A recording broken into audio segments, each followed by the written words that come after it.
sa Kanya, ako'y nagagalak na kasama kita ngayon. Totoo ba?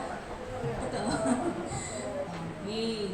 So, sa pagkakataong ito, ihanda natin ang ating mga sarili sa pagsamba sa Panginoon. Magkaroon tayo ng panandaliang panalangin at hingin natin sa Panginoon na ihanda tayo sa ating pagsamba sa Kanya. Magkaroon tayo ng sariling panalangin, hingin natin sa Panginoon na siya ang mumuna sa ating pagsamba.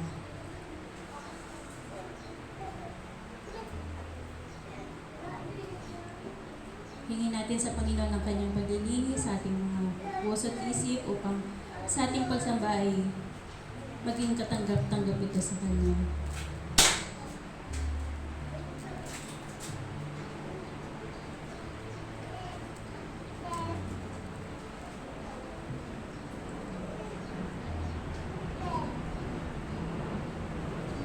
Kilalanin natin ang Panginoon sa Kanyang katangian bilang Diyos na makapangyarihan sa lahat.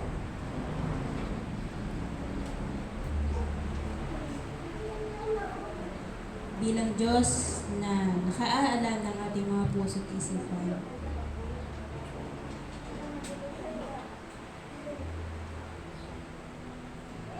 Bilang Diyos na laging handang magpatawad sa ating mga kamalian.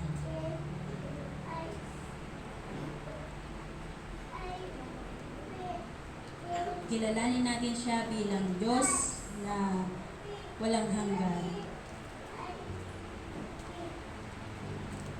Diyos na nasa lahat ng dako.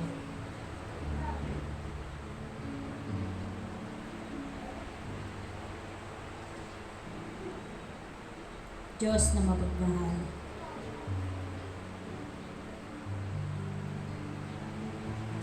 Hinihiling ko po ng bawat isa sa atin ay tumayo para sa pagbasa ng kanyang banal na salita.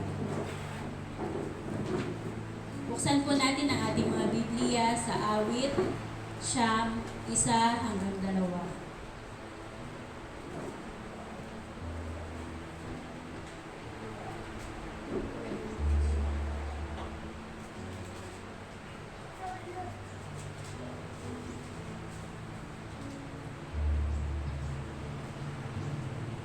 Awit, 1-2. O Panginoon ko, buong puso kitang pasasalamatan. Ang kahangahangang ginawa mo, Yahweh, aking isasaysay. Dahilan sa iyo, ako'y aawit na may kagalakan. Pupurihin kita, Panginoon, naming kataas-taasan. Tayo pong lahat ay manalangin. Aming dakilang Diyos na makapangyarihan sa lahat, buong puso po namin kayong pinasasalamatan sa araw na ito na inyo pong ginawa upang ang bawat isa sa amin, Panginoon, ay maglaan ang aming taus-pusong pagsamba sa inyo. Salamat po, Panginoon, sa inyong katagian na kayong Diyos na walang hanggan. Diyos na makapangyarihan sa lahat. Diyos na nasa lahat ng dako. At Diyos na banal. Salamat po, Panginoon, sa inyong pag-ibig sa amin na nagbigay sa amin ng kapatawaran sa aming mga kasalanan. Salamat po, Panginoon, na hindi niyo tinitingnan ang aming mga karumihan, bagkus ang iyong pag-ibig ay laging nakalaan sa bawat isa sa amin. Panginoon, pinupuri po namin kayo pinasasalamatan, ninuluwalhati at itinataas sa araw na ito. Dahil ang araw na ito, Panginoon, ay inilalaan namin sa pagsamba sa inyo. Salamat po, Panginoon, sa inyong pag-ibig sa amin. Salamat po sa kapatawaran na aming natatanggap. At salamat po, Panginoon, dahil kayo ang Diyos na siyang kumakalinga sa amin sa bawat araw ng aming mga buhay. Kulang, Panginoon, ang mga salita upang kayo'y aming papurihan. Salamat po, Panginoon, sa lahat ng ito. Salamat po sa inyong katangian. Panginoon, dinadalayan po namin na sa aming pagsamba, maipokus po namin ang aming mga puso at isipan sa pakikinig ng inyong mga salita. At sa mensahe na inyo pong ihahatid sa amin, Panginoon, Tulungan niyo po kami na may sa pamuhay po namin ito. Panginoon, sa inyo po namin tinitiwala ang pananambahan na ito. Alisin niyo po, Panginoon, ang mga hadlang upang hindi po namin maintindihan ang iyong mensahe. Sa pangalan ng Panginoong Hesus, ito po ay aming idinadalangin sa makapangyarihan at dakilang pangalan ng Panginoong Hesus. Amen. Ihanda po natin mga sarili sa pagsamba sa Panginoon sa pamagitan ng mga awitan. Ibigay po natin ang ating pagsamba ng pag-awit ng may kagalakan.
impossible to you. Blind eyes are open, strongholds are broken. I'm living by faith. Nothing is impossible.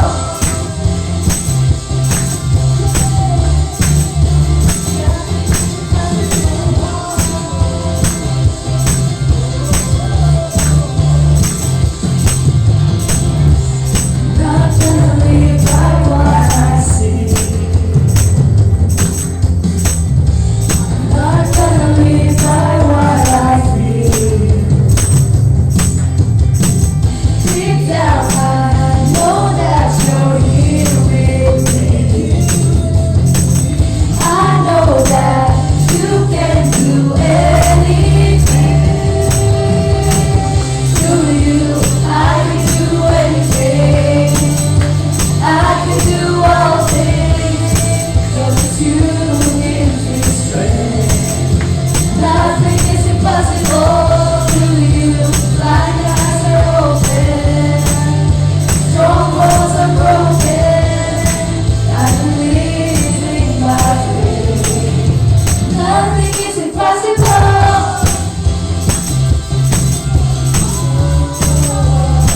Nothing is impossible.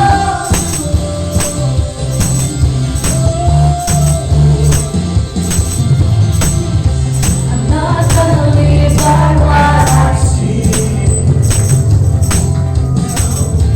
I'm not gonna live by what I feel.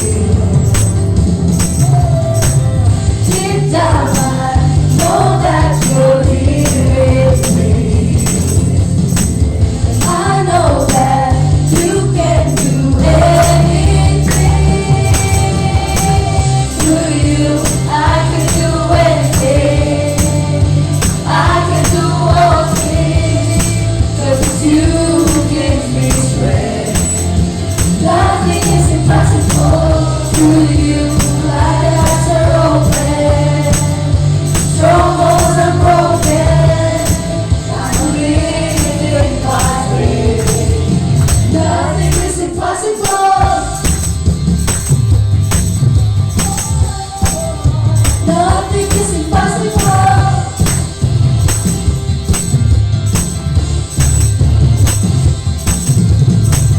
I believe, I believe, I believe, I believe in you.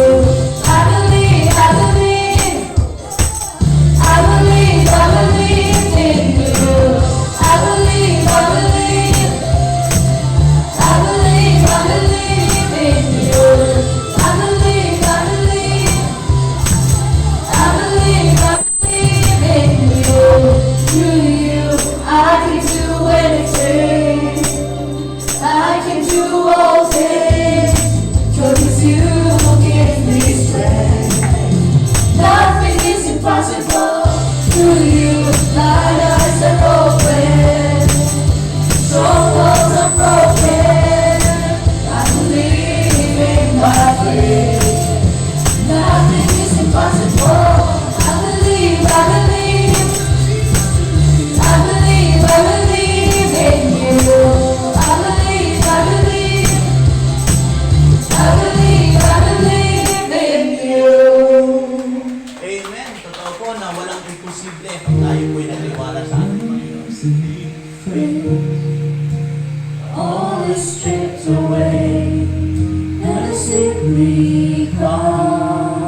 Tunay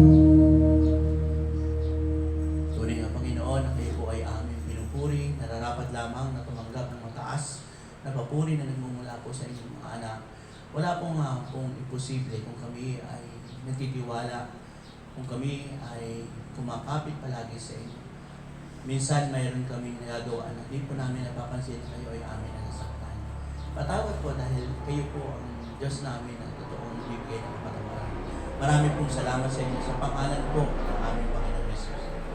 Amen. Pwede na po tayo.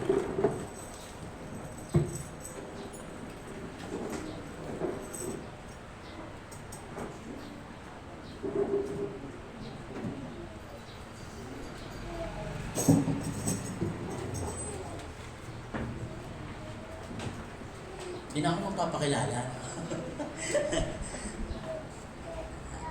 Maganda pong umaga sa inyong lahat.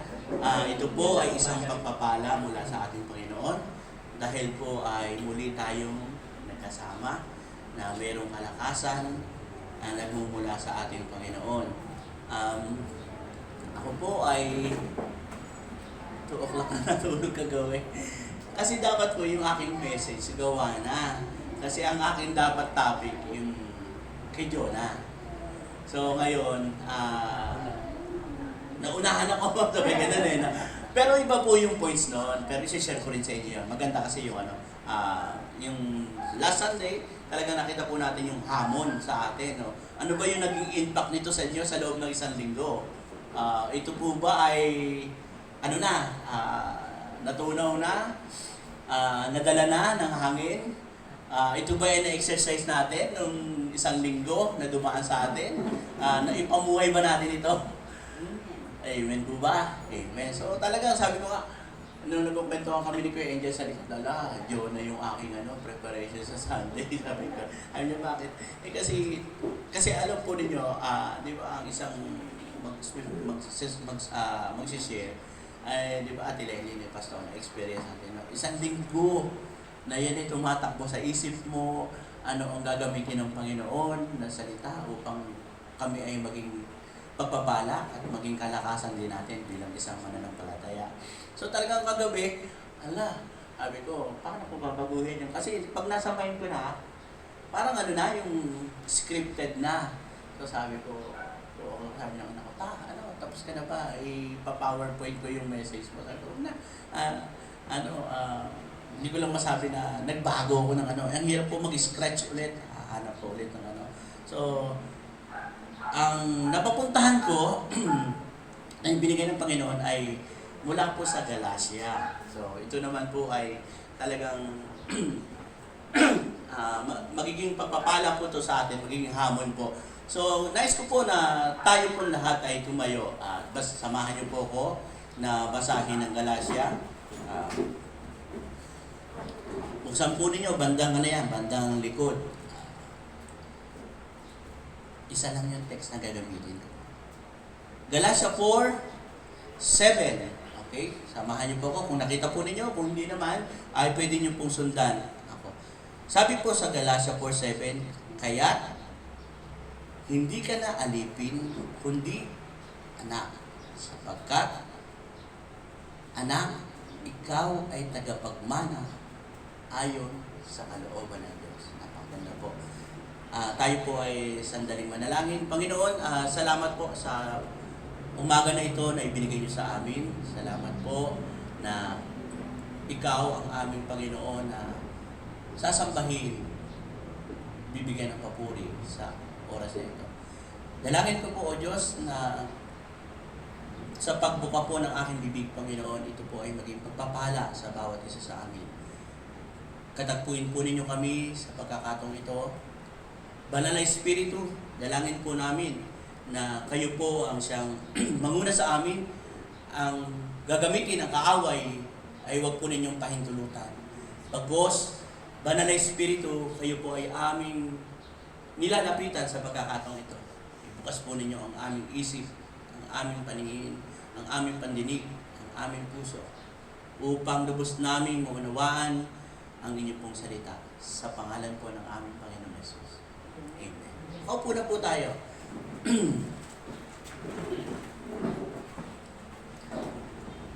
gusto ko pong bigyan kayo ng background dito sa book ng Galatia.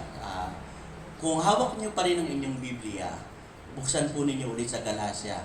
And then, makikita niyo po yung unang-una niya na kumbaga introduction o pagpapakilala ng Book of Galatia. Sabi po dito, ito po yung panimula, no? Nang may pangaral ang mabuting balita tungkol kay Jesus at tanggapin ng mga taong Hudyo, lumitaw ang katanungan kung dapat bang sundin ang kautusan. Kautusan ni Moses para maging Kristiyano. Sinabi ni Pablo na hindi na. Sa katunayan, ang matibay na saligan ng buhay ay nakaugnay kay Kristo. Kay Kristo ay ang pananampalataya sa pamamagitan ng pananampalataya sa pawawalang sala ng Diyos sa lahat. Datapwat sa mga iglesia sa Galacia, isang lalawigang Romano sa Asia Menor, may mga sumalungat kay Pablo at nagsabing kailangan pang ganapin ang kautusan ni Moises upang mapawalang sala ng Diyos. Ang layunin ng sulat ni Pablo sa mga taga-Galacia ay panumbalikin sa tunay na pananampalataya ang mga nadaya sa maling turong ito. Nagsimula si Pablo sa pamamagitan ng pagtatanggol sa kanyang karapatang matawag na apostol ni Jesus. Binigyan din niya ang pagkatawag sa kanya bilang apostol ay buhat sa Diyos, hindi sa kapangyarihan ng tao. At ang kanyang misyon ay sa mga hentil. Pagkatapos ito, ipaliwanag niya sa pamamagitan lamang ng pananampalataya na pawalang sala ng Diyos ang mga tao. Sa mga huling kabanata ay ipinakita ni Pablo na ang pamumuhay Kristiyano ay likas na dumadaloy sa pag-ibig ng bunga ng pananalig kay Kristo. Pag maiksi lang po itong tumbok ng Galacia, pag pinag-aralan po ninyo, bigyan ko na kayo ng konting ang mga taga-iglesia sa Galacia ay tawag nito, matagal ng church. So, matagal na siyang church, pero bumabalik sa dating katuruan na nakasanayan nila mula kay Moises, yung katuruan ni Moises. Napapasok ulit ng maling doktrina, na maling katuruan. So parang nakikita po ninyo yung last January 9 o 10 celebration ng Yapo. Di ba? Hindi ba kayo nagtataka? Ang tagal-tagal na ng salita ng Panginoon dito sa lupa. Hindi sila maubos-ubos, di ba? Hindi ba kayo nagtataka? Hindi maubos-ubos. Hindi ba kayo nagtataka? Meron tayong, kahit tayo may kakilala tayo, nasa loob na ng church, nasa tama na. Ano nangyayari? Lumalabas pa rin. Di ba, ito po yung nangyayari doon sa Galacia. Nagalit na si Pablo, hindi niya na malaman, sabi niya, paano ko patutunayan na ang kaligtasan ay mula, sabi niya, sa pananampalataya. Alam po ninyo, kung kayo ay may mga kaibigan na katulad namin, meron akong kaibigan na isang ate na talagang pinakikita yung mga nangyayari sa loob ng church. Malalaking church. How many years? Meron ang sinabi sa akin, 35 years, 40 years na churches na sasabihin mo na stable na. Pero alam po ninyo, ngayon, ang daming simbahan, Kristiyanong simbahan, na alam mo na ang dinadaanan katuruan ay nasa Biblia. Hindi kayo maniniwala. Talagang napapasok ng maling katuruan. Nade-divide, namamatay. So it is a warning. Sabi ko nga, pwede ko ba i-share ito sa church? Nagpapakita dito na kung gaanong kasisipag ang mga leader sa loob ng church, ganun din kasipag ang kaaway para masira ang church. So kung sinasabi nyo kayo ay mapanalanginin, o ano ba yung mapanalanginin? Laging nagpe-pray, na maging matatag kayo kung lagi kayo nagpe-pray. Sabi nga, pray without ceasing. Lagi kayo nananalangin. Ganun din po ang kaaway natin. Mas higit pa sa sipag natin. Nag-get nyo? Kung masipag tayo, 10 times or more than 100 times na masipag ang diablo para tayo ay masira. So dito sa book ng Galacia, sabi nga ni Pablo, ano na siya, nagagalit na siya.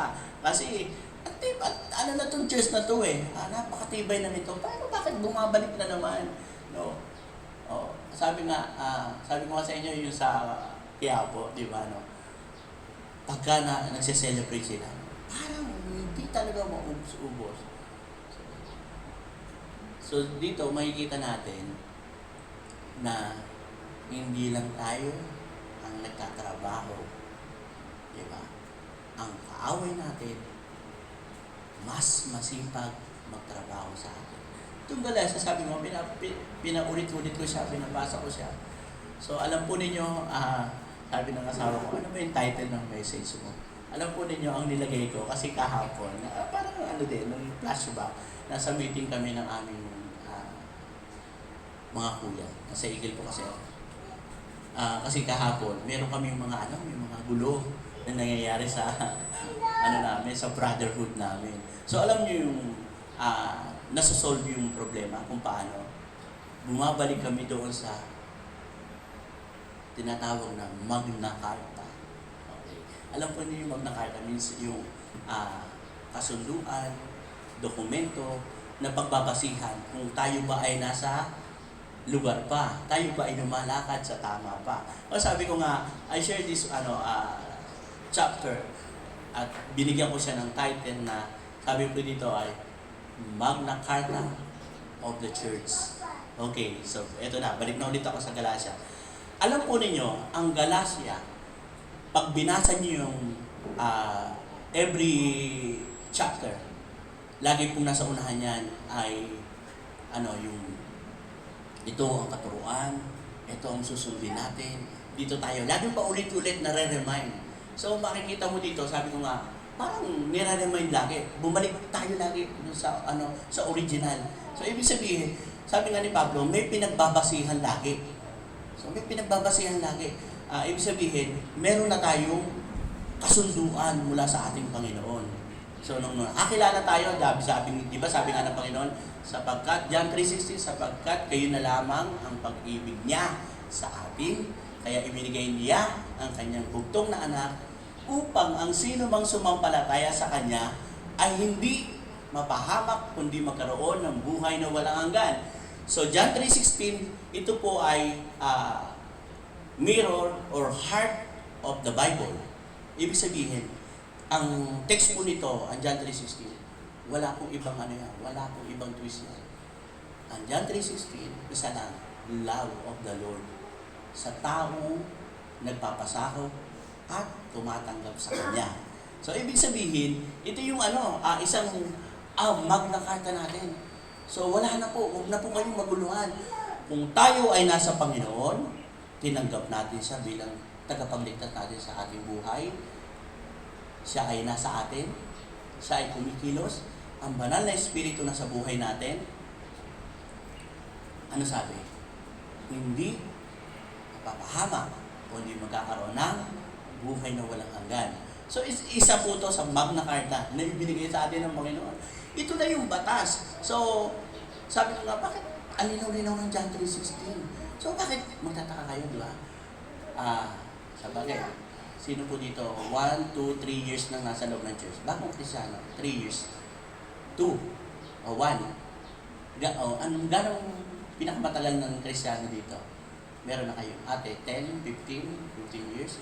May na-experience po ba kayo? O may nakita kayo sa loob ng church? Ang tatag-tatag ng taong ito. Ang tibay-tibay nito. Bakit isang snap? Nawala na sa church. Tapos mababalitaan mo. Nasa ibang church. Okay lang po kung nagpapatuloy. Ang problema, nakakatakot. No? Minsan, maging aware kayo. No? Bakit itong tao? Meron ba kayo narinig sa TikTok na nagpapatotoo na ang tibay-tibay niya siya ay isang pastor napanood nyo to, sana napanood nyo. Isang pastor, almost 38 years na nagpapastor sa isang church. Pero isang idla, bumalik sa pagiging Katoliko. Nakakagulat yun. Hindi ba kayo na doon? Yun? Kung kayo ay may Magna Carta sa puso, okay huwag kayong mawala. Yung Magna Carta na sinasabi natin, John 3:16. Kung kayo ay may Magna Carta sa inyong puso o tunay kayong tumanggap, yung genuine, tinatawag namin genuine relationship, hindi ka maguguluhan. So sabi ng pastor na to, nakita ko ang katotohanan na mali ang aking itinuturo nung ako'y nasa loob ng iglesia for 38 years. Tapos bigla kang nasa harapan na ang nasa likod mo, puro gawa ng kamay ng tao. So sabi ko nga, hindi, hindi siya garantisado na kayo nasa loob ng church o hindi ito matibay na sukatan pag nasa loob kayo ng church ay kayo Kristiyano na. So anong dapat natin gawin? Yung Magna Carta natin, panuntunan natin, kasunduan natin sa Diyos, lagi nyo i-review, papanghawakan nyo yan. So mga kapatid, hindi nyo kailangang masolo ang buong Biblia. Hindi nyo kailangang masolo ang buong Biblia. Basta sa puso natin, yung John 3:16, panghawakan natin ito. Huwag na kayo mag-iba ng verses. Maganda po yung maraming sa ulong verses. Maganda yun.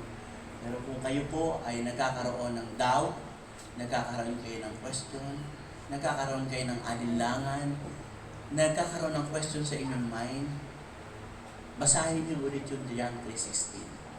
Hindi po kayo maliligaw. John 3:16, hindi po kayo dadalhin yan kung saan-saang daanan. Kasi malinaw po yan. Nagbigay ang Diyos ang kanyang bugtong na anak. Para kanino? I-claim niyo yun. Tinanggap ko ang aking Panginoon may sumito sa aking puso. Nagpasakop ako sa Kanya. Siya yung driver ng aking buhay. Siya na yung masusunod.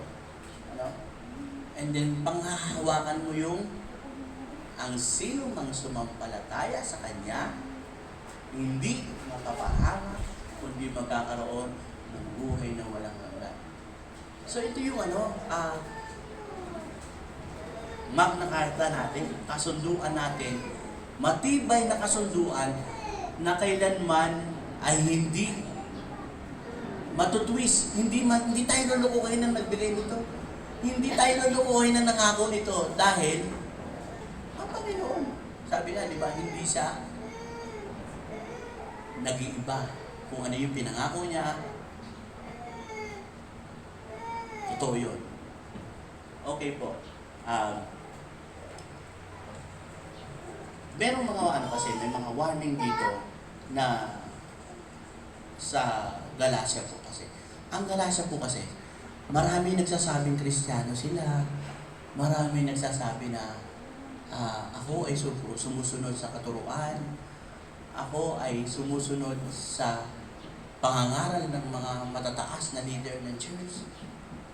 Pero sabi nga po dito, ay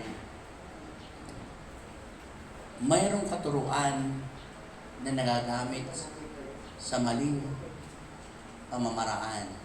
So, buksan po natin muli, chapter 5, 13.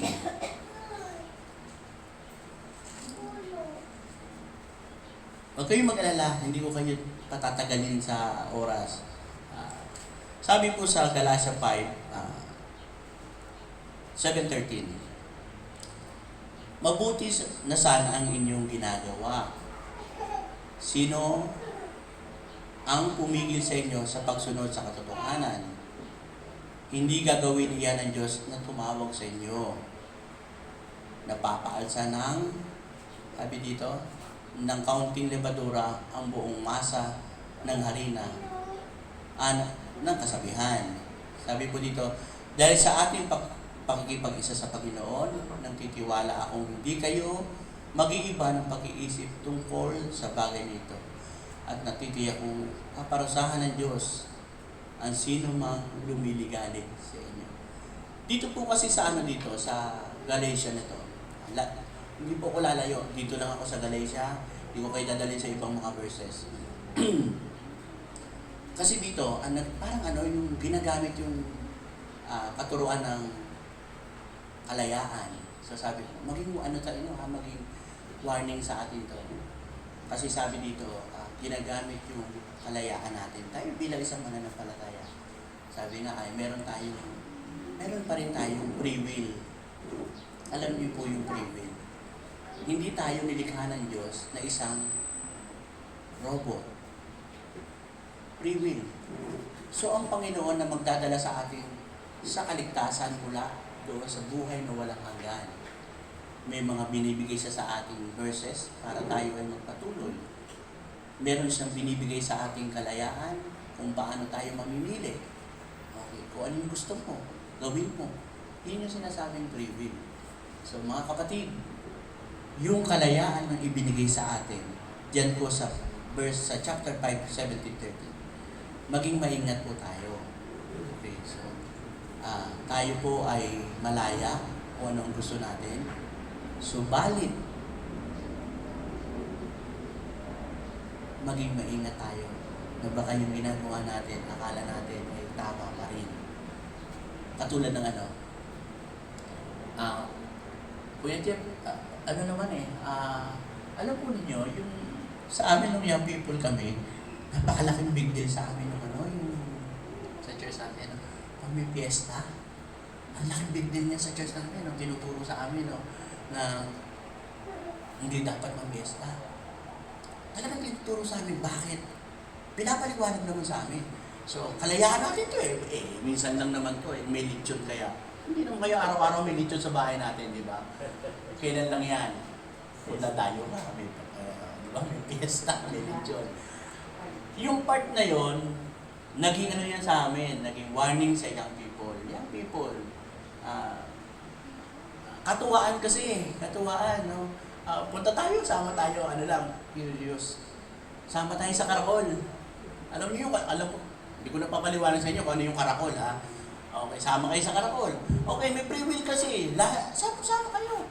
Sama kayo sa tropa, mamiesta kayo, sama kayo. Okay lang po, wala namang problema doon.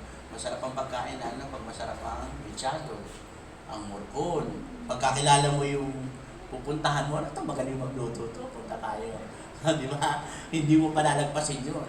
Tapos may dala ka pang plastic labo. Diba? Totoo yan. Uso na ngayon yan. Pag hindi kayo marunong mag-sharon, wala na, pag-iwanan kayo. Diba? Diba? Diba? So, ito po ay binibigay ko sa inyo na kalayaan ninyo, subalit datagwat katotohanan. Kapag may piyesta, bakit may piyesta? Bakit may handa? Sagutin niyo yan sa sarili niyo. Kasi di ba, piyesta kasi ni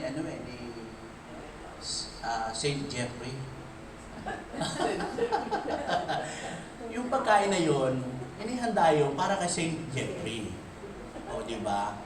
O, so ibig sabihin, hindi ko na ginamit yung saint nila. Magdagdag tayo ng saint. Di ba? So mga kapatid, sabi dito, sabi nga ni Padre Lapis sige lang, sama kayo, punta kayo. Subalit, lagi may paliwanag. Kapag nandun kayo, sabi nga dyan, iwasan ninyong kayo ay magiging patitisuran. Iwasan ninyo. Ako nga kaya, gusto ko may fiesta, gusto ko na rin mag-join. Alam mo, nung one time nga, mga kapatid ko, mga kaibigan ko, Jeff, punta tayo dito, may fiesta. So, alam po ninyo, sa akin, hindi big deal yun kasi yung kakainin ko, Lord, masanay kayo na nananalangin pag kumakain kayo. And Lord, thank you for this food. And then, kapag kayo ay kumakain sa fiesta, i-renounce ninyo. Alam niyo yung ibig sabihin ng renounce? Panginoon, ito pong pagkain na ito ay tinatanggap ko bilang biyaya mula sa inyo. maging ano kayo, maging aware kayo. Kasi baka masanay kayo na lahat na ng piyesta pinuntahan ninyo. Naakala nyo, it's okay. Kasi walang nakakita sa inyo. Paano kung nakita ko kayo at kayo ay nagsasayo ka na may dala-dala? Maaano ko noon, masasaktan ako noon. Masakit yun. Ibig sabihin, yun yung sinasabing katitisuran. Bakit naman si Ate Lenny? Kung kailan pa tumanda doon pa ng karakol? Ano? Si Ate Lilia. Ang sakit-sakit ng paa nito. Bakit ngayon nangangarakol? Di ba? Exercise. Yan, yung hagdan na yan eh. Magbag pa ng 3 times eh. Ewan ko hindi ka sumubasog dyan. Di ba? So mga kapatid, ang kalayaan na ibinigay sa atin ng Panginoon ay huwag natin gamitin ng labis na walang tunay na pagpapaliwanag mula sa ating puso. Maging maingat tayo, ha? Sabi niya, alam po ninyo, pag binasa nito, galit na galit si Pablo. Kasi gusto niya lang hubarin yung yung pagiging, leaders niya. Parang, wag yun akong tawagin pastor. Boom! Di ba? Nagagalit na siya kasi nga, ang hirap-hirap nga naman magturo, ang hirap-hirap ang paliwanag ng mga salita ng Panginoon. Akala mo okay sila, tapos at the next month, makikita mo itong mga taong ito bumabalik sa lumang katuruan. Sabi nga, ginagamit yung katuruan ni Moises. Kasi noon sa panahon ni Moises, medyo dito tayo sasamba. I declare this place na ganito, dito tayo kukuha ng tubig.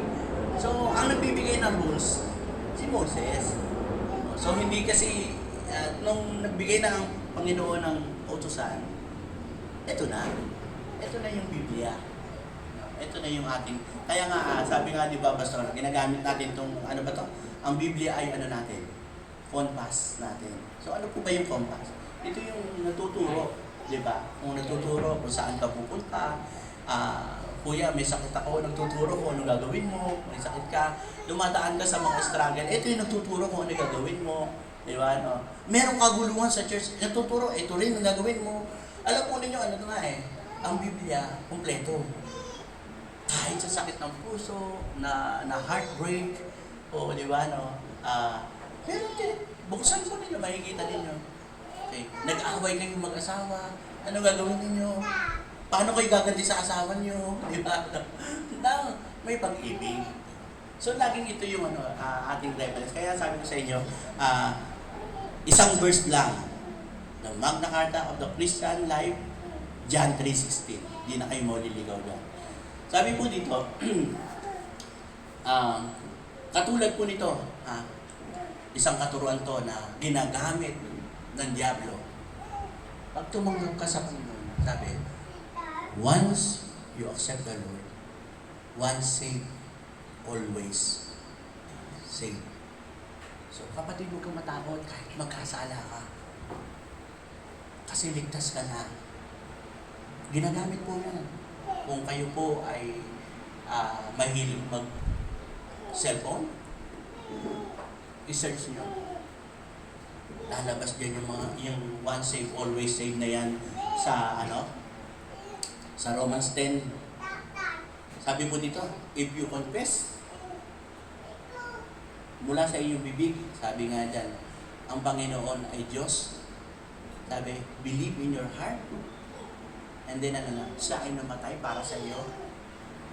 Kung babasahin niyo po yung Romans 10, 9-10, ikaw ay ligtas na magpawalang hanggan kung kinikilala mo si Kristo na Diyos na buhay para sa iyo. Pero ito po ay ginagamit ng kaaway para linlangin tayo. Tatama po yun na kapag tinanggap mo si Kristo sa iyong puso bilang Diyos at tagapagligtas mo, ikaw ay may katiyakan ng buhay na walang hanggan. Nagmula sa bibig mo, tinanggap mo. Tama po yun. Pero ginagamit ito ng ibang kaaway. Huwag kang matakot na magkasala.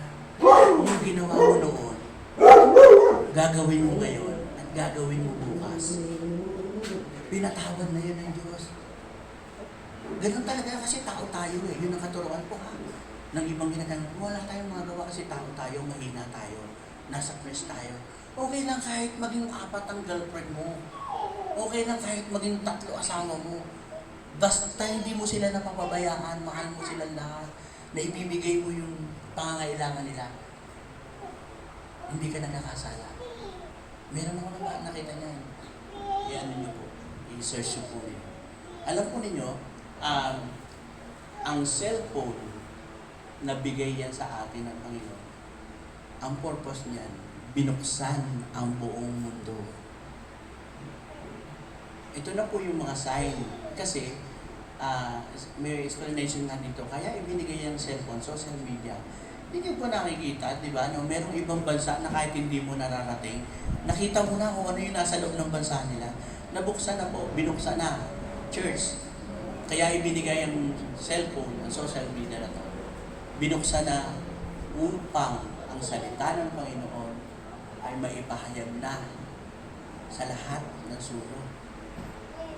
Kaya nga sabi nga dito sa pinukwento ko kanina, na nagsasabi nga sa akin na yung ibang churches na malalaki, inaano nga na po, ginugulo na talaga. So, mga sign po to. Pero hindi natin masasabi kung bukas andito na ang Panginoon. Tayo ay ligtas na mula sa ating Panginoon, pero wag nating gamitin ito. Maging maingat po tayo. At dahil po, ang kalayaan na ibinigay sa atin ng Panginoon ay totoo na dapat natin i-enjoy. Kasi ang gusto ng Panginoon talagang maging masaya tayo. Enjoy natin yung buhay natin. So sabi ko nga sa inyo kanina, pwede kayo umati na... Kasi alam po ninyo, pag naging Kristiyano tayo, kasi sabi nga, nung naging Kristiyano ka, lahat ng kaibigan. Dati nung hindi ka Kristiyano, hindi ka mananampalataya, ang dami mong kaibigan. Ang dami mong kaibigan. Siyempre, merong nagpunta sa ganitong lugar, ganitong lugar. So, nung naging Kristiyano ka, nawala yung kaibigan mo kasi nakita mo yung tama. No, dapat kasi hindi na ganito, dapat ganito na. So, mga kapatid, kung kayo naging Kristiyano, huwag niyong itapon ng mga kaibigan ninyo. Ito po mga marami ninyong kaibigan, ito ay binigay sa inyo ng Diyos at kayo nakakilala, ito yung pagkakataon ninyo na nadalhin nyo sila sa church. Okay. Pagkakataon ninyo to na madala ang inyong mga pamilya sa loob ng church, ang inyong mga kapatid, ipanalangin ninyo, mga kaibigan ninyo. Ito po yung purpose ng life. Okay. Huwag kayong nung naging Kristiyano ko na, hindi naman kami pwedeng mamiesta. Kasi mali yan. May tama naman. Hindi na ako pwedeng sumama sa'yo kasi ang sabi ng Biblia, ganito. Kapatid, huwag naman. Huwag naman. So, ito yung pagkakataon na, halimbawa may piyesta, ito, sama kayo. Paliwanag ninyo. Bakit ba may piyesta? Anong ginagawa ninyo? Sayang yung mitsado pag di kayo sumama sa piyesta. Diba? So, kapatid, kung kayo naging Kristiyano at marami kayong kaibigan, huwag nyo silang iwasan. Ang purpose nito, dalhin nyo sila sa loob ng church. Ipanalangin ninyo. Hindi mabilisan ng tugon. Panalangin ninyo. Magulang ninyo, mga kapatid ninyo, mga kaibigan ninyo, kahit nasa sa malalayong lugar, ipanalangin nyo, pwede silang makakilala. Ngayon pa, sabi nga nung kagabi napakinggan ko sa DCS, ngayon talagang napakadali. Gusto mo mag-share sa kapatid mo na sa ibang lugar? Ang dali, di ba? Ngayon kasi, mga inspirational verses, mag-send ka lang. Magsisend ka na. So, napakadali. So, mga kapatid, enjoy natin ang kalayaan, ang pagiging free will natin mula sa bigay ng Panginoon. Subalit, maging maingat tayo, lagi natin isi-search. Babalikan natin ang salita ng Panginoon. Nasa tama pa ba?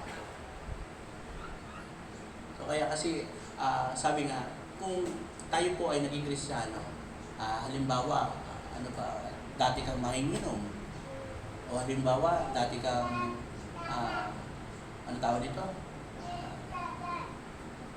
Alam mo, hindi magandang buhay. Pag naging Kristiyano ka, at same lang din naman, walang nagbago. Balikan mo yung John 3:16. Bakit ba walang nagbago sa akin? Kasi baka po yung pagtanggap natin. Minsan kasi pagtanggap dahil sa kaibigan, na-pressure lang sa message, sa invitation ng pastor. So back to the Bible, read John 3:16. Balikan mo to. Alam niyo, pag naging Kristiyano kayo, ang daming struggle lalo. Kasi siyempre pipilitin mong sumunod sa katuruan, sa kalooban ng Panginoon. Susundin mo to eh. So ang dami mong babaguhin sa buhay mo. So mahirap talaga. So, kaya pero ano po, magandang pangitayong katawag ng magandang makita na tayo ay nagpipilit magbago patungo sa kalooban ng Panginoon. So church, isa lang yun yung sabi po dito, maging aware ka. Warning sa atin to. Maraming katuruan na natutwist mula sa kalayaan na kaloob ng Panginoon. Yung freedom natin ay i-enjoy natin. Maging bukas lang po yung ating mata. Hingin natin lagi yung tulong ng Banal na Espiritu. Panginoon, nasa tama pa ba? Nasa Panginoon, tama ba itong ginagawa ko? Kasi sabi mo, gusto mo maging masaya. Tama ba ito? So, enjoy. May mga hanap buhay kayo. Panginoon, tama ba itong hanap buhay ko? Mag-search kayo kung tama yung hanap buhay ninyo. Mag-search kayo kung tama yung trabaho ninyo. No, isa pang big deal, di ba noon? Mahal yun. Yung mga young people kasi na gusto mag-church. Kaya lang, pag Sunday, may trabaho. So, nahihirapan. May business ka. Naging Kristiyano ka. Ang lakas-lakas ng Sunday. Isasarado mo yung business mo pag Sunday. So, paano yun? Ang trabaho, Panginoon, ang tagal kong humingi ng trabaho. Binigyan mo ko ng trabaho, pero highest paid pag Sunday. At hindi kami pwede umatin pag Sunday, ma-absent pag Sunday. So, question mark ulit. So, sabi nga sa amin, noon kasi, ang mga churches, Sunday lang talaga. Walang ibang service, kundi Sunday. So, ngayon, pwede naman. Kung wala kang time ng Sunday, atin ka ng ibang date kung meron ang church mo. Huwag niyo mo lang laging i-compromise ang ating fellowship sa church. So, ibig sabihin, pwede namang minsan, sabi nga ni Pastor Ed Lapis ayaw mo ng na Sunday, wala ka sa church, gusto mo perfect attendance. Meron kang kaibigan na may sakit, nangangailangan talaga ng prayer. Ang layo niya, so makakompromise, hindi ka nakakapag-church Sunday. So sabi ko, okay lang naman. Kasi pag ikaw ay nagpunta sa isang tao at maganda yung purpose mo, pinalangin mo yung may sakit, gusto mo siya makita, huwag po kayong mag-atubili sa ganong bagay. Ang katumbas ng ginawa ninyo ay katumbas din naman ng makikipag-fellowship natin sa Panginoon. Kasi ang nakita dito, ang napaparangalan sa ganong gawain, ay ang Panginoon. Sabi nga, paano yun? Pastor, meron kaming patay doon sa Pampanga, ililibing na, close namin yung family namin, mag-anak namin. So, paano to? Mag-suggest ba ako? O hindi ako pupunta doon sa patay? Kapatid, yung patay kasi minsan lang yan, hindi araw-araw namamatay ang tao, minsan lang namamatay. So, kung pwede po natin ipanalangin sa Panginoon yung mga ganong bagay. Huwag po kayong mag-atubili. Puntahan po ninyo yung patay. Kasi hindi naman magbe-benefit ang patay doon sa pagpunta ninyo. Ang makikita dito ng mga nasa paligid, kung paano ka nagbibigay, nagpapahalaga sa kapwa mo, wala na sa kamag-anak, sa kaibigan mo. Ito kasi yung reflection ng bilang isang Kristiyano. Kasama po yan. Okay po. Ito pa isa, yung conflict doon sa katuruan ng flesh, yung ating katawan. Basahin po ninyo sa 5:16 and 17. 16 and 17, sabi po dito,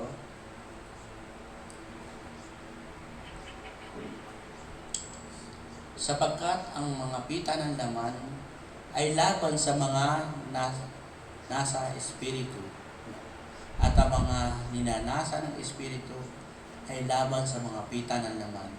Magkalaban ang dalawang ito. So ito din po yung isa pang warning. No? Laging magkasalungat yan. O sige, wag na tayong pumunta sa ibang place. Yung katawan natin, di ba? Minsan, napipig nyo ba ito? Minsan Sunday, kung kailan Sunday, parang tamad-tamad kang bumangon. Parang Sunday, parang ayaw mong tumayo. Ayaw mong i-meet ang mga kapatid mo ng Sunday. Next Sunday na lang kasi marami naman linggo. So magkatunggaling po yan. Ibig sabihin po noon, ang lumalaban sa inyo ay yung flesh. So back to the original. Bilang isang Kristiyano, ano ba yung kasunduan namin ng Panginoon sa buhay ko nung ako'y naging Kristiyano? Bangon! Huwag nyo nang i-justify yung bagay na yon.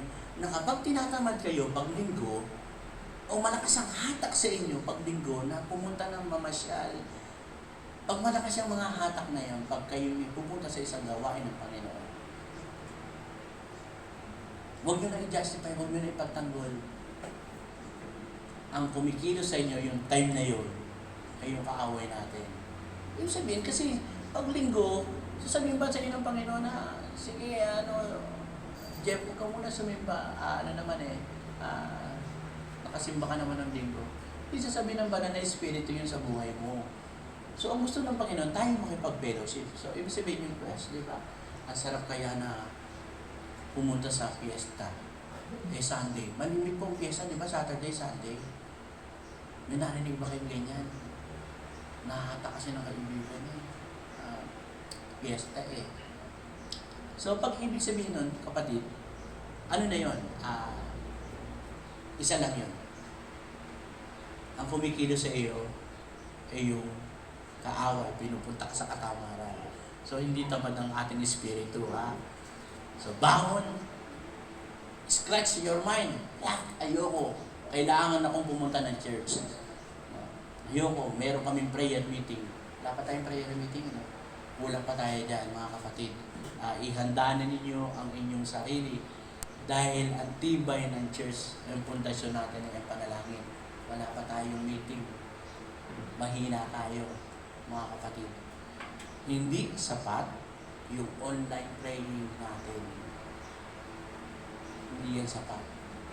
Meron tayo dapat isang panahon, isang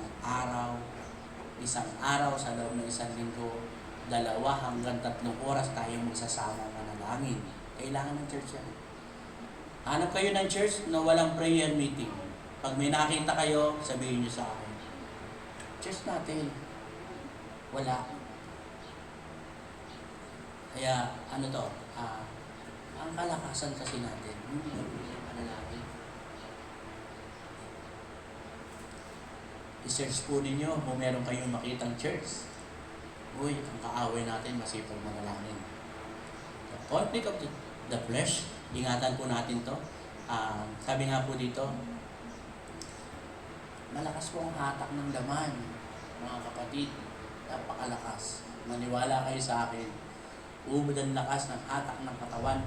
Hindi lang yung ikaw ay makapagrelasyon sa iba. Hindi lang yung kayo ay maghahanap ng kabanding. Hindi lang yung mga ganyang bagay. Maraming hatak ang katawan natin para mapahamak tayo. Kaya nga sabi, lagi ko sinasabi dito, maging aware po tayo sa bagay na ito. So, kailangan, una, yung ating liberty. Sabi po ay maging warning tayo. Huwag natin i-enjoy ang kalayaan natin na baka naman sumusobra na tayo. Okay, 1 po yun. And then yung 2, yung concern natin sa spiritual life natin. Okay. Kailangan natin to. Church, maging excited. Pag kayo hindi na excited, every Sunday, tanungin niyo po ang Panginoon, Panginoon, anong dapat yung magawin? Bakit hindi na ako excited pag Sunday? Kayo ba? Pag meron kayong imimit na kaibigan, di ba excited kayo? Lalo na pag hindi nyo nakikita ng matagal. Para kayo, pag merong event na pupuntahan, parang minsan nga, merong isang halimbawa na handaan, is very special sa inyo. Gusto nyo, special ang damit ninyo, di ba? Excited kayo, malayo pa. So pag Sunday, at kayo ay hindi na excited mag-church,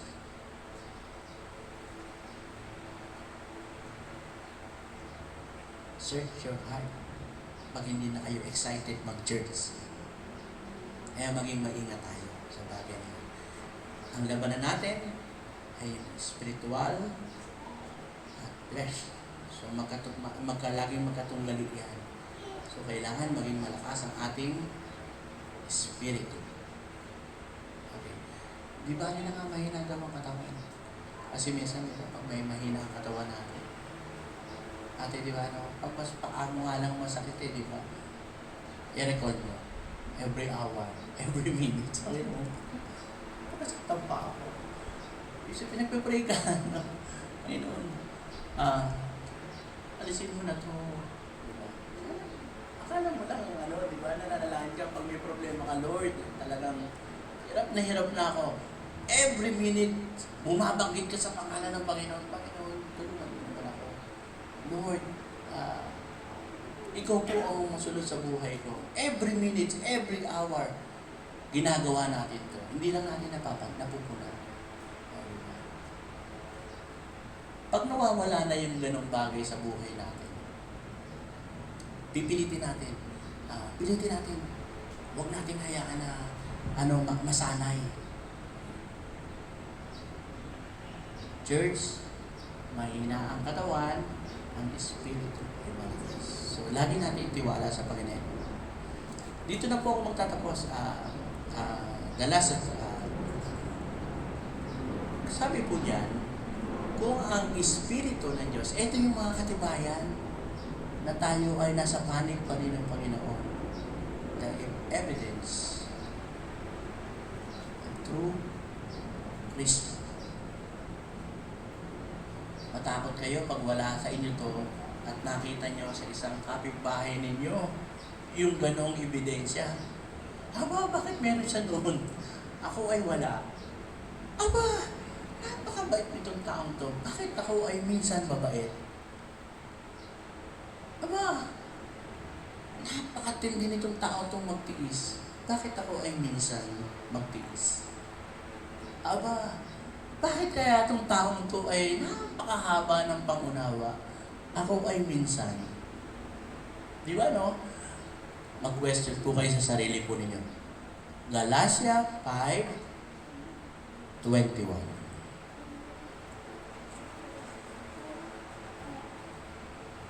Sige nga po.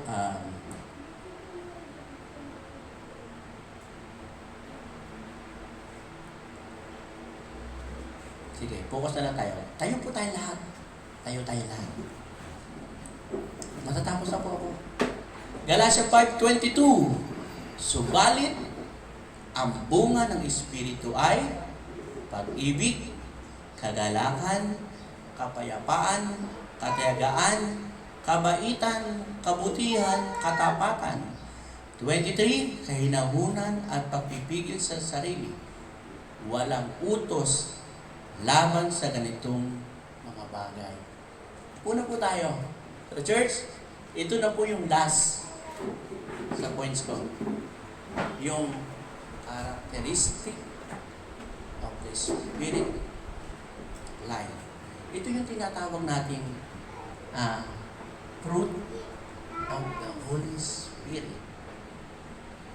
Kaya sabi ko sa inyo, nakita mo yung isang kaibigan mo, binabakbakan na ng mura ng kapitbahay mo.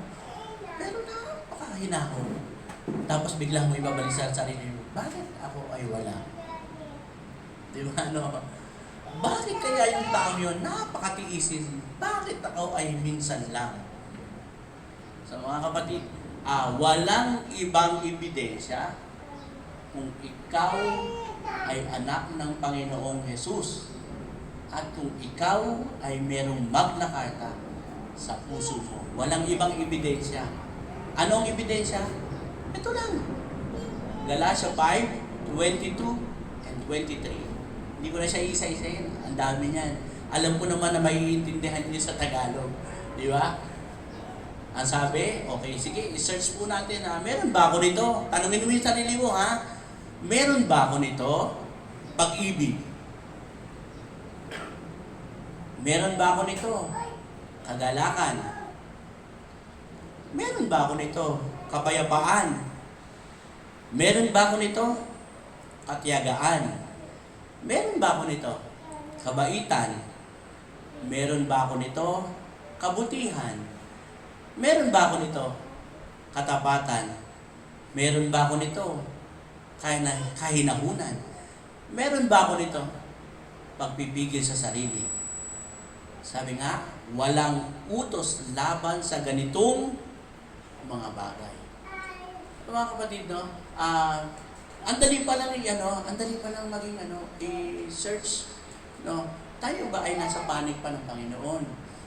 Ako ba ay Kristiyano pa ba? Kristiyano ba talaga ako? No? Ako ba talaga ay nagtitiwala sa Panginoon? Sabi diyan, kailangan makita sa atin yung maging matulungin, may kahabagan ng loob. Sabi, suriin ang sarili. Huwag magmataas. Kasi minsan akala mo naman, kompleto ka nito. Pwede. Meron ako niyan lahat.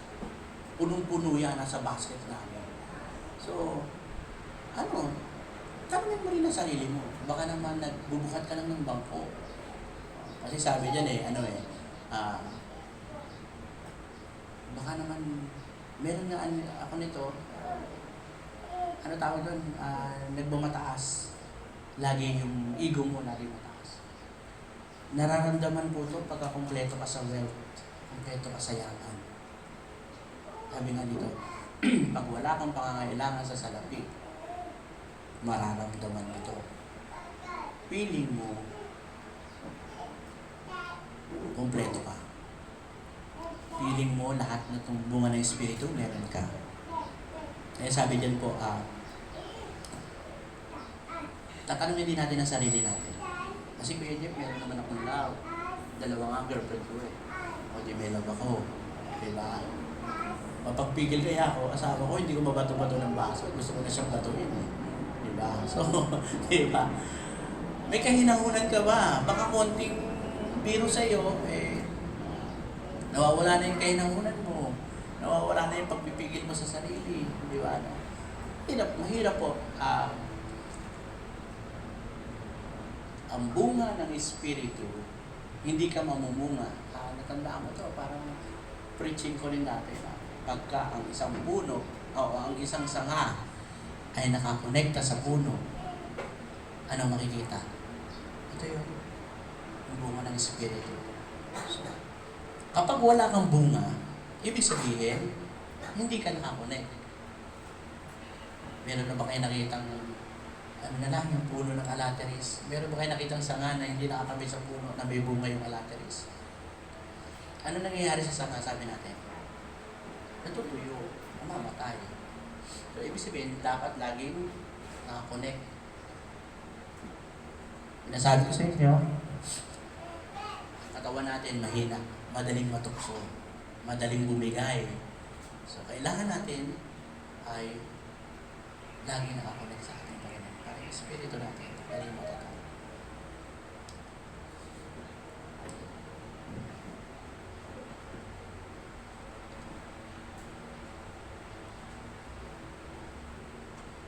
Basahin ko po yung 5:13.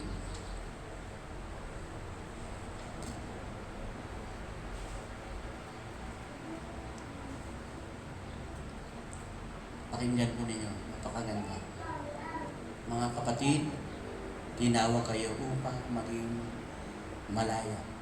Ngunit huwag ninyong gamitin ang inyong kalayaan upang masunod ang pita ng laman, kundi maglingkod kayo sa isa't isa dahil sa pag-ibig, sapagkat ang buong kautusan ay nauuwi sa isang pangungusap. Ibigin mo ang iyong kapwa, gaya ng iyong sarili. So, di ba sabi ko sa inyo, babalik tayo sa Magna Carta natin, lagi kong pinapaulit sa inyo. Ang Magna Carta natin, andyan 3:16. Tayo ay nakakonek sa Panginoon. Pag ang tinanggap mo ay Espiritu ng Panginoon, ang nasa iyo ay Espiritu ng Panginoon. So, ang Espiritu ng Panginoon ay hindi mamumunga ng kapaitan para ipakita sa ibang tao. Pag ito ang pinakikita mo, bakit ito? Sa John 3:16. So, kasi pag may Espiritu, sabi na pag may Espiritu tayo ng Panginoon, ang nakikita sa atin, yung Espiritu ng Panginoon. So, hindi natin sa Holy Spirit, Lord, patatagin mo kami. Hindi porkit Kristiyano ka na, ano ka na kasi, matibay ka na. Patatagin mo ko, Panginoon. Meron akong mga problema na daanan, patatagin mo ko, Panginoon. Meron akong mga challenge sa buhay, patatagin mo ko, Panginoon. Panginoon, gusto kong maiparamdam sa mga tao na ako ay may pag-ibig. Tulungan mo ako. Panginoon, gusto kong dalhin yung kapatid ko sa iyong paanan. Tulungan mo ako. Panginoon, yung anak ko, gusto kong makakilala sa iyo. Tulungan mo ako. Diba? Alam po ninyo, ang pagtanggap sa Panginoon at ikaw'y maging isang mananampalataya, hindi yan nakakonek sa buhay mo. Kasi kailangan ang tatanggap sa Panginoon mula doon sa taong gustong tumanggap sa Panginoon. Galing din sa bibig niya. Kasi, kung tinanggap ko ba ang Panginoon, naligtas ang kapatid ko agad? Hindi. Ano ginawa ko? Pinilit ko silang maging Kristiyano, makakilala sa Panginoon. Ibig sabihin, kailangan manggaling sa bibig nila na kinikilala nila ang Panginoon bilang Diyos at tagapagligtas. So, kapatid, in 3 points na binigay ko sa inyo, palakasin natin ang ating buhay spirito. Kailangan mamakita itong bunga ng Espiritu sa ating buhay. Madali ba maging Kristiyano? Walang sumagot. Madaling maging Kristiyano? Opo. Amen. Ako, sa akin mahirap sa akin mahirap. Subalit ang katotohanan ang nagpapalakas sa atin ay ang Panginoon. Tayo po tayong lahat, manalangin tayo. Siya nga po, Panginoon, kami po ay naniniwala na ang inyong mga anak ay i-design ninyo upang kami ay laging may katagumpayan.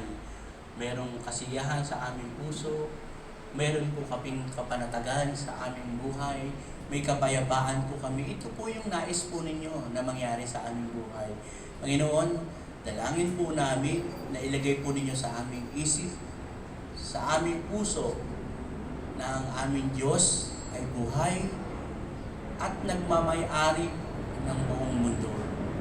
Kaya nga po, Panginoon, tulungan mo na kami ay magtiwala sa inyo. Tulungan mo po kami na humawak lagi sa inyo. Dalangin po namin, Panginoon, ang pananampalataya po namin ay maging matibay, maging klaro, Panginoon, sa aming isipan at sa aming puso. Ang aming Diyos ay buhay at nagmamahal sa kanyang mga anak. Panginoon, ang mga salita po ninyong ito ay tulungan niyo kami na lumago sa aming puso. Tulungan niyo po kami na ito ay makita yung manifestation ng bunga ng Espiritu ay makita po sa aming buhay. Hindi pa kami nagsasalita, makita na po ito sa amin ng mga taong nasa paligid namin. Enjoy po namin ang buhay na ganap at kasaya-saya na nagmumula sa inyo. Turuan niyo lamang po kami, Panginoon, kung paano namin ito gagamitin. Maraming salamat po sa pangalan po ng aming Panginoong Jesus. Amen. Amen. Purihin po, Panginoon, tayo po.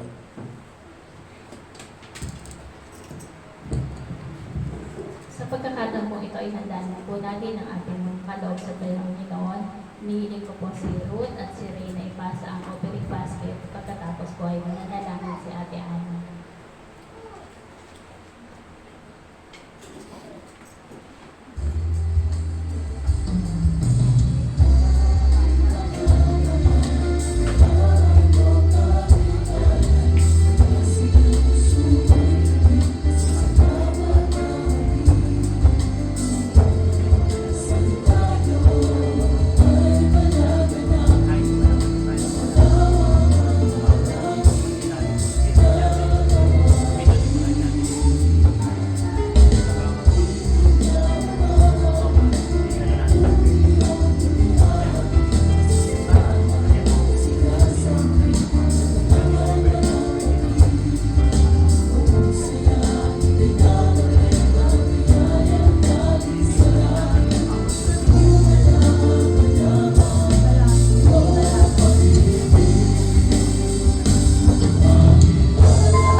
Maraming salamat po sa umagang ito at sa mga bilay na binibigyan niyo po sa akin.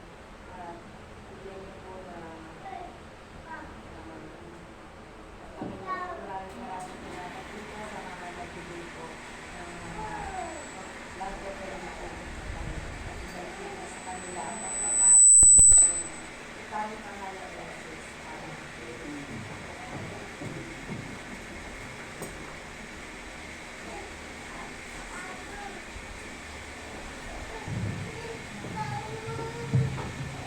Good morning po. Good morning! Gising pa po kayo? Amen. Ngayon naman po ay nasa bahagi tayo ng pagbabalita. Hindi po ito marites. Pagbabalita po ng mga activities natin dito sa church. Sino dito ang committed Christian? Itaas ang kamay.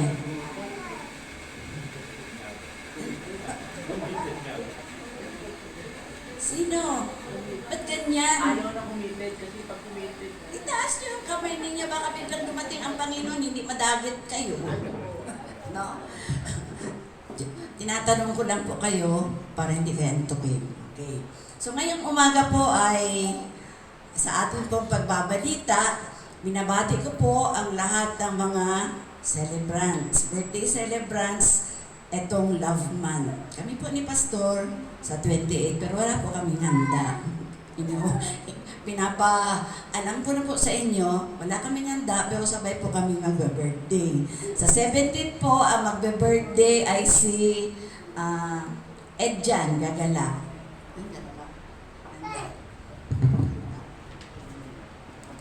So nakikita nyo naman po, no ho, 17 sa 25, meron dyan yung Lady in Black. No, sa 25, 28 kami na po yun.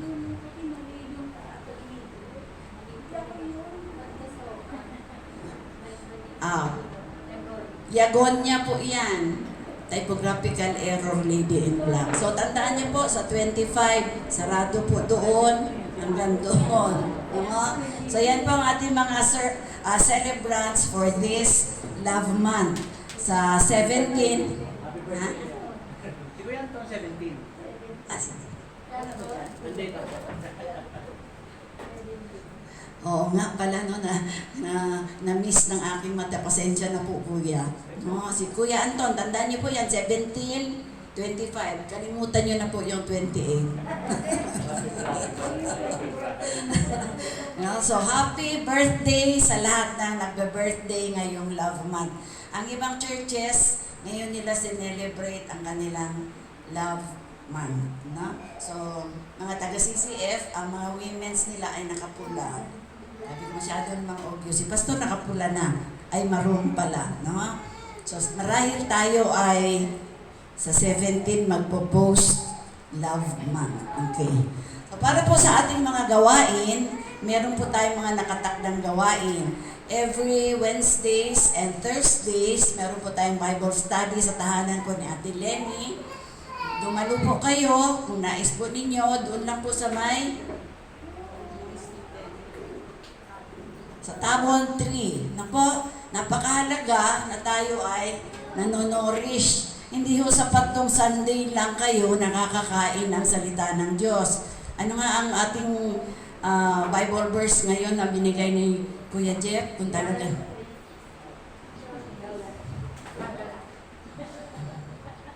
Ano? Galatia, mali. Galatia 4. Oh. Tingnan ninyo. Kung ito ay sapat na, wala na sanang Bible study. Eh ngayon, nagdidrip na sa mga utak natin dahil mainit. Ang iba ayaw ng mainit. Ako gusto ko ng may ventilador. So, kailangan natin daluhan yan, mga kapatid. Sa tahanan ni Ate Lenny, Wednesdays and Fridays, nagsasalitan po ang ating mga speaker doon. Si Kuya Jeff at saka si Pastor Edgar. Para sa Orculio family po, sa ngayon po ay hindi pa po muna dahil wala pa si Aleli. Pero pagdating ni Aleli sa 18, magkakaroon din daw doon sa Santa Isabel ng Bible study. Mag-o-open tayo doon. At sa youth naman, every Saturday, isa lang ang youth. Praise the Lord. No? May naka-attend na isa. Praise the Lord sa buhay mo, kapatid. No? Every Saturday, 2 p.m. sa pangunguna po ni Ate Luz. Si Ate Luz ay masipag na tagaturo sa mga kabataan. Lagi silang may pagkain. No? So ano pa mga activities natin? Prayer meeting. Meron naman tayong prayer meeting online. Sino ang dumadalo ng prayer meeting online? Wala. Kalungkot. Wala. Walang nananalangin pag Miyerkules? Ha? Totoo? True? Ay, yung iba? Wala. Oh, paalaala mga kapatid sa kahalagahan ng sama-samang pananalangin every Wednesday. Magpapasimula ito ng 6 o'clock. Kung kayo po ay may oras na ng 6 o'clock, pwede na po kayo mag-umpisa ng panalangin. Naipadala ko na po lahat yung mga concern ng ating iglesia. Panalangin po natin ang ating bansa dahil parang merong kaguluhan. No, hindi na natin alam, nakadilat ang ating mata pero nagkakagulo na sa Mindanao. No? Dahil doon sa cha-cha-cha, charter chains. No? Sabi daw, si Duterte daw ay huhulihin ng ICC. Sabi naman ni Duterte, hindi niyo ako mahuhuli. Dahil, siyempre, magkakaroon ng pagdanak ng dugo. No? So, yung mga iyan ay mga concern ng ating iglesia.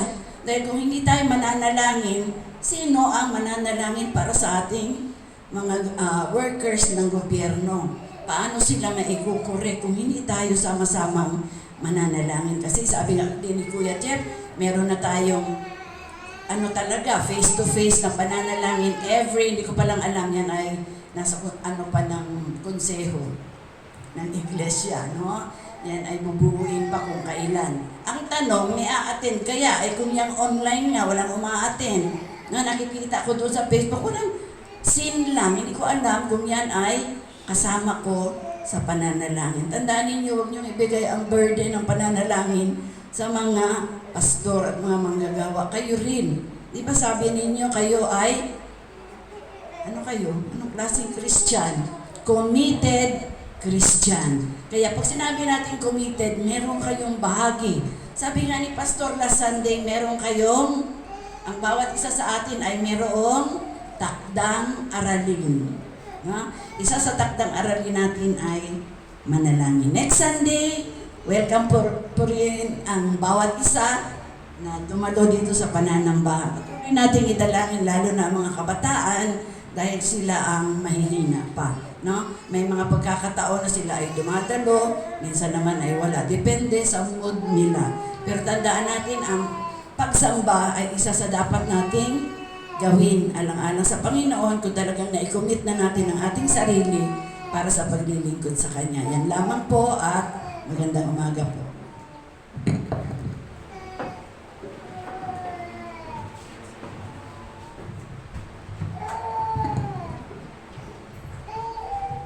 Hello. Magandang umaga po sa ating lahat. Maganda po yung mensahe na ibinigay po sa atin ng ating Panginoon na ginamit si Kuya Jeff, na talagang ito pong aklat na Galatia po kasi. The whole book of Galatia ay love. Yan po ang meaning niyan. Kaya tamang-tama din na February ngayon, love month tayo, yung message ay pag-ibig. No? Napakaganda. At yung sinabi na naman ni Kuya Jeff, tama po na may prayer meeting po tayo, hindi online. Bukod sa online, mayroon pa. Sa iba, tuwing Friday, sa Yemilip, nung nandun ako, tuwing Friday prayer meeting yan. At yung Wednesday, midweek service. So, ang aking nakikita, tuwing Webes, simula sa March, tuwing Webes, alas 6 ng hapon, ng gabi, dito po ang prayer meeting gaganapin po natin. Kahit 2, 3 lang umattend, dyan naman yan nagpapasimula eh. 2, 3. Kasi kami noon, nagpasimula sa 7, pero dumarami po yan. Dumarami. Dahil ang Diyos po ay hindi papayag na maging talunan. Tama yung sinabi ni Kuya Jim. Double time kung trumabaho ang diablo. Talong-talo tayo. Tayo hindi double time, no? Papitik-pitik pa. No? So, reminder. Yun ang pinakamagandang remind ni Pastor. Ay, ni Kuya Jeff. Pastor Jeff yan, pero ayaw patawag ng Pastor. Kuya Jeff lang. Okay lang. Okay, so, alam nyo, namimiss ko yung umaawit dito. Wala na eh. Nawala lang si Marlon, wala nang umaawit. Kaya, ngayon, bago ako mag-closing prayer, ay gusto ko po kayong handugan ng isang awitin na relevant naman doon sa message.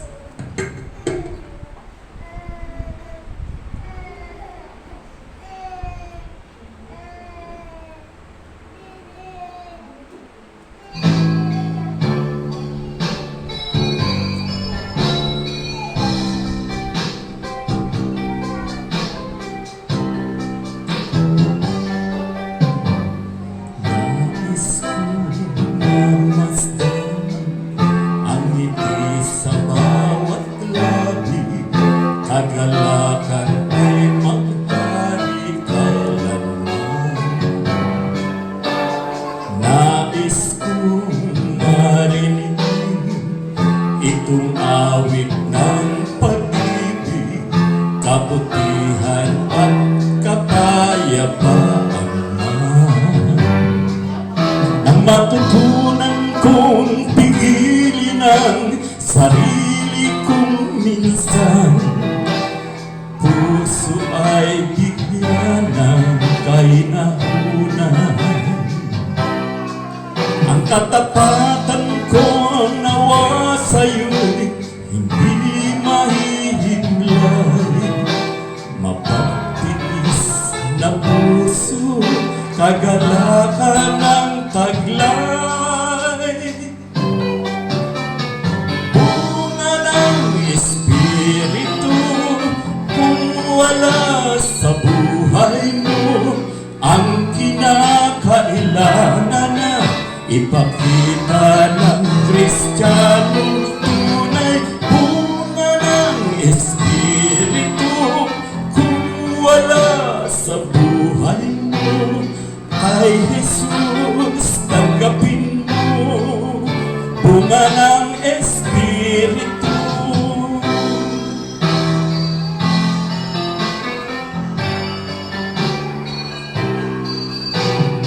Kay Jesus, tanggapin mo bunga ng Espiritu.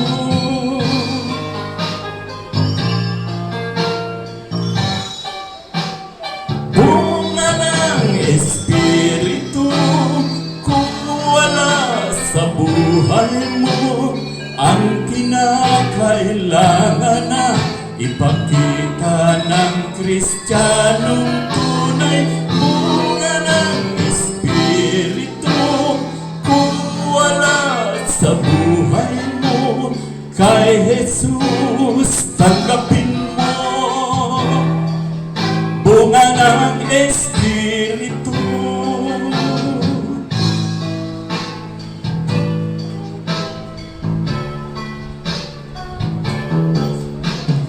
Kay Jesus, tanggapin mo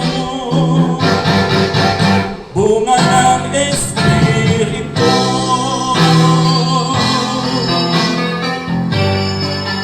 Praise God.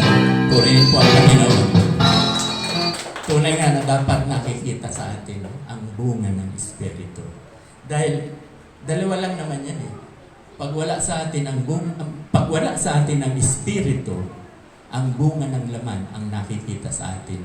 Yung nasa Galatia chapter 5 verse 21, 22.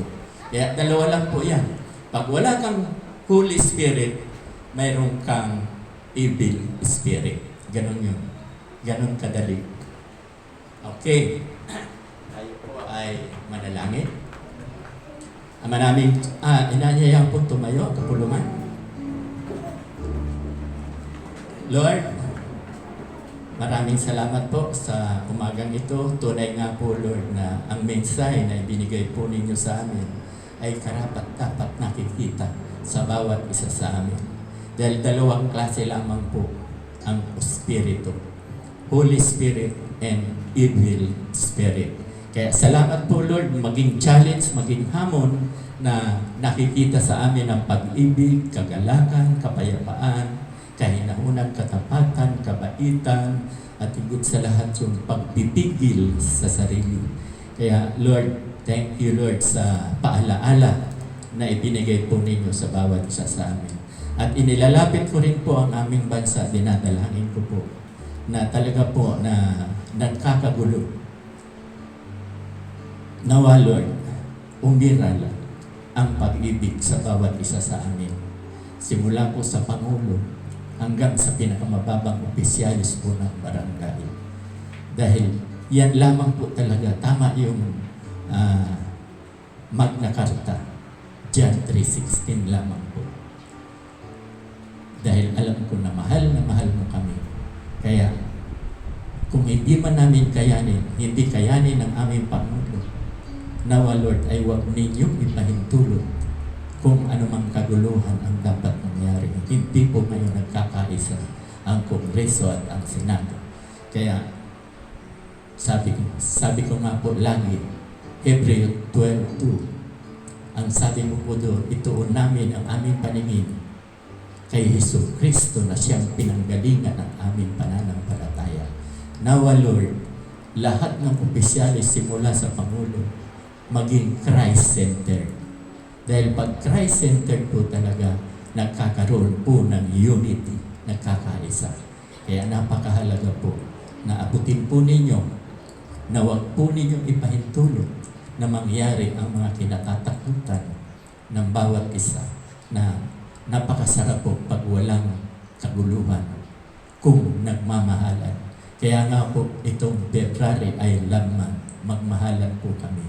Magpatawaran po kung meron man bawat isa na nagkasala sa bawat isa sa amin ay nawa po Lord ay patawarin dahil sinasabi niyo nga po sa Matthew chapter 6 verse 14 na kung kami ay marunong magpatawad ay patatawarin niyo rin kami.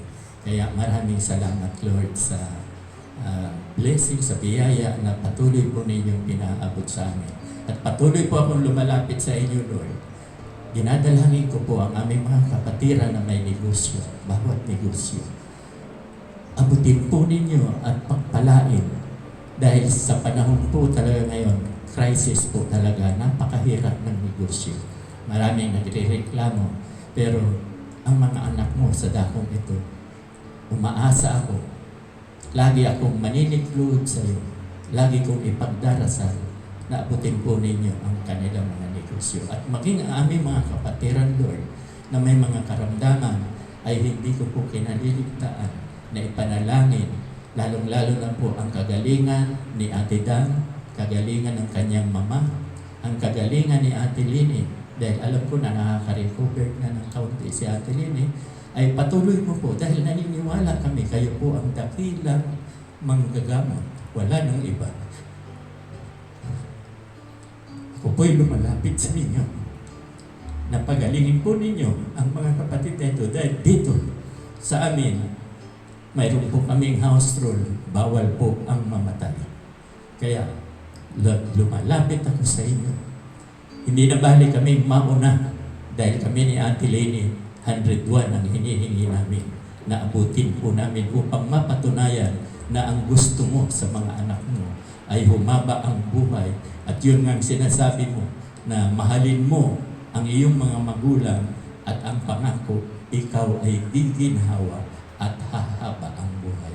Kaya pinaghahawakan ko po yan. Lalong-lalo na yung Genesis chapter 6 verse 3 na ang gusto mo sa amin ay 120.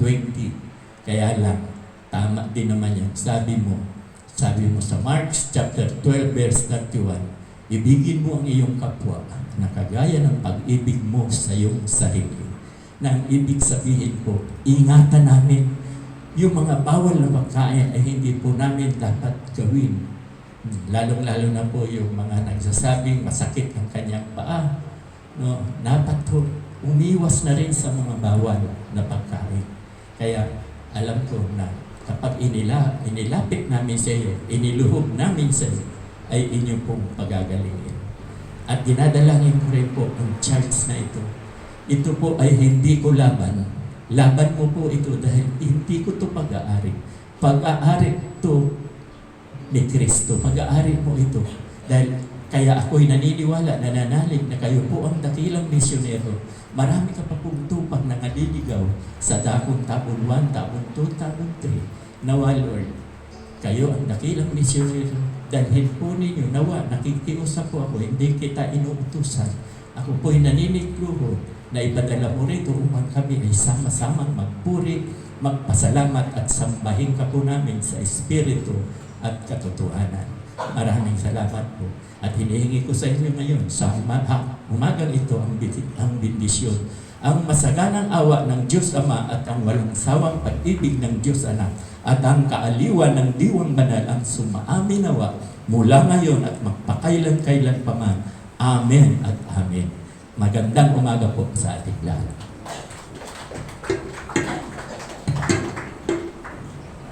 Manatili po tayo sa magkatayo. Aminin po natin ang report.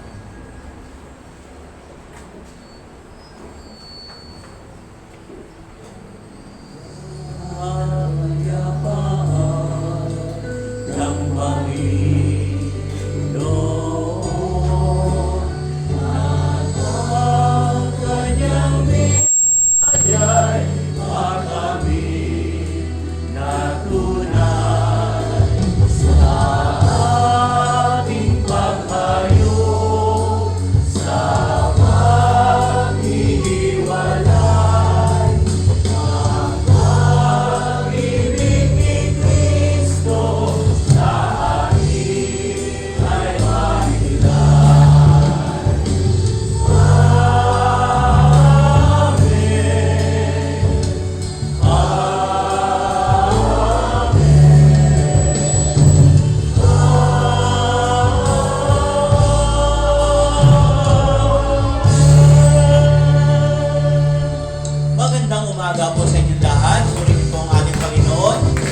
nagkasama-sama. Magkita po ulit tayo sa susunod na Sunday.